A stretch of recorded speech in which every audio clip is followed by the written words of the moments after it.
9 June বরিশালে অনুষ্ঠিত হলো বরিশাল বিভাগীয় কন্টেন্ট ক্রিয়েটর ফেস্ট 2025। আর এই প্রোগ্রামে কে কে এসেছিল, কি অনুষ্ঠান হয়েছে এবং এই অনুষ্ঠানের মাধ্যমে আমি আমার জীবনের সর্বশ্রেষ্ঠ একটি উপহার পেয়েছি। আর সেই উপহারটি কি ছিল সবই থাকছে আজকের ভিডিওতে। হ্যালো এভরিওয়ান, আসসালামু আলাইকুম। বরিশাল্লা আপুর পেজে সবাইকে স্বাগতম। আজকের এই প্রোগ্রামটা অনুষ্ঠিত হয়েছিল রায়তা পিকনিক স্পট বরিশালে। এখানে প্রবেশের সাথে সাথে আমাদেরকে গোলাপ ফুল দিয়ে বরণ করে নিল এবং সাথে ছিল ঠান্ডা ঠান্ডা ওয়েলকাম ড্রিঙ্ক। ইতিমধ্যে প্রোগ্রামে চলে এসেছে আমাদের সবার পছন্দের অনুপ্রেরণার আর এক নাম থটস অফ বেলাল ভাই, এবং তার সাথে এসেছে নাসা ভাই এবং সাথে ছিল ইডিটের মায়ের বাপ স্বপন ভাই।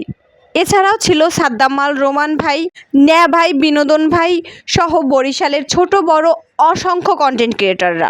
আর এই প্রোগ্রামের শুরুতেই জাতীয় সঙ্গীত এবং পরবর্তীতে কেক কেটে অনুষ্ঠানের শুভ সূচনা করা হয়। আর এই প্রোগ্রামে বিদেশি 2 জন কন্টেন্ট ক্রিয়েটরও উপস্থিত ছিল। কেক কাটার পর অনুষ্ঠানে উপস্থিত সকলের মধ্যে কেক বিতরণ করা হয়। আর কেকটা কিন্তু অনেক অনেক অনেক মজা ছিল। এদিকে আমাদের সবার পছন্দের পাভেল ভাইয়ের সাথে ছবি তোলার জন্য মেয়েদের লাইন পড়ে যায়। আর অবশেষে আমি তার সাথে একটা ছবি তোলার সুযোগ পেয়েছি। এই স্টেজে অনেকে নিজেদের প্রতিভা অনুযায়ী নানা রকমের পারফরমেন্স করে থাকে। কবিতা, গান, নাচ সহ বিভিন্ন রকমের পারফরমেন্স করেছে, সেগুলো আমরা বসে বসে দেখছিলাম। আর এই প্রোগ্রামটা আমাদের মতো ছোট কন্টেন্ট ক্রিয়েটরদের কাছে ছিল স্বপ্নের মতো। এরপরে কিছু ছবি তুলে নিলাম। এখানে ছিল সাগর ভাই, তারপরে ছিল সাদ্দামাল ভাই, এখানে ছিল নাইমুল, তারপরে পটুয়াখালী সকল কন্টেন্ট ক্রিয়েটররা মিলে ছবি তুললাম। এই সময়টা ছিল সত্যি অসাধারণ। এরপর দেখা হয়ে গেল আমাদের নেভাইয়ের সাথে। আমার খুবই পছন্দের আপু রোজা আপুর সাথে কিছু ছবি তুলে নিলাম। এরপর আমি একটু ঘুরে ফিরে রিসোর্টটা দেখছিলাম। এখানে সকল কন্টেন্ট ক্রিয়েটররা বিভিন্ন রকমের কন্টেন্ট তৈরি করছিল, কেউ বসেছিল, কেউ ছবি তুলছিল, যে যার ইচ্ছা সেরকমই করছিল। দেন দেখা হলো বিদেশি এক কন্টেন্ট ক্রিয়েটরের সাথে, তার সাথে একটু ছবি তুলে নিলাম। এদিকে আম্মুর সাথে আর এই আপু বসেছিল, এদের সাথে ছবি তুললাম। আবার পারফরমেন্স চলছে। এখানে টেডি দুষ্টুমি করতেছিল, আমি জাস্ট এডিটের জন্য ভিডিওটা করছিলাম।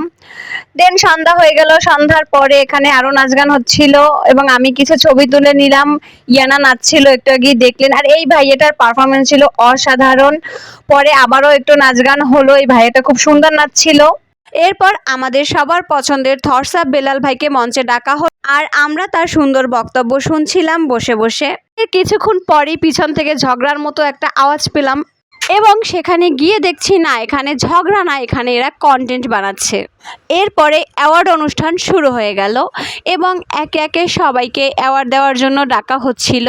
এই সুযোগে আমি রোমান ভাইয়ের সাথে একটা ছবি তুলে নেই। আর এর মধ্যে আমি আমার জীবনের সব থেকে গুরুত্বপূর্ণ উপহারটি পেয়ে গেলাম। আর সেই উপহারটি হলো কন্টেন্ট ক্রিয়েটর হিসেবে এরকম গুণী মানুষদের কাছ থেকে সম্মাননা নেওয়া। আর এটা ছিল আমার জীবনের গুরুত্বপূর্ণ কিছু মোমেন্টের মধ্যে একটা মোমেন্ট।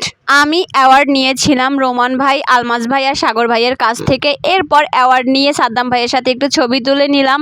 এদিকে নাসা ভাইয়ের সাক্ষাৎকার নিচ্ছিল, যদিও তার সাথে ছবি তোলার সুযোগ হয়নি। বেলাল ভাইয়ের সাথে একটি ছবি তুললাম। দেন আমরা চলে গেলাম খাবার ওখানে। খাবার জন্য ছিল কাচ্চি ডাইনের কাচ্চি। আর খাওয়া দাওয়া শেষ করে আমরা বের হয়ে গেলাম। দেন কিছু ছবি তুললাম আম্মু, আমি, ইয়ানা। বের হয়ে যাওয়ার সময় নিজাম শিকদারের সাথে দেখা হলো, তার সাথেও কিছু ছবি তুলে নিলাম। দেন আমরা পটুয়াখালীর উদ্দেশ্যে রওনা দিব। গাড়িতে আছি এখন, আর এই গাড়িতে বসে আমরা বেলপুরি খাচ্ছিলাম। সব মিলিয়ে আজকের প্রোগ্রামটা অসাধারণ ছিল, অসাধারণ একটা সময় কাটলো। আমার ভিডিওটা দেখার জন্য সবাইকে ধন্যবাদ। আল্লাহ হাফেজ, আসসালামু আলাইকুম।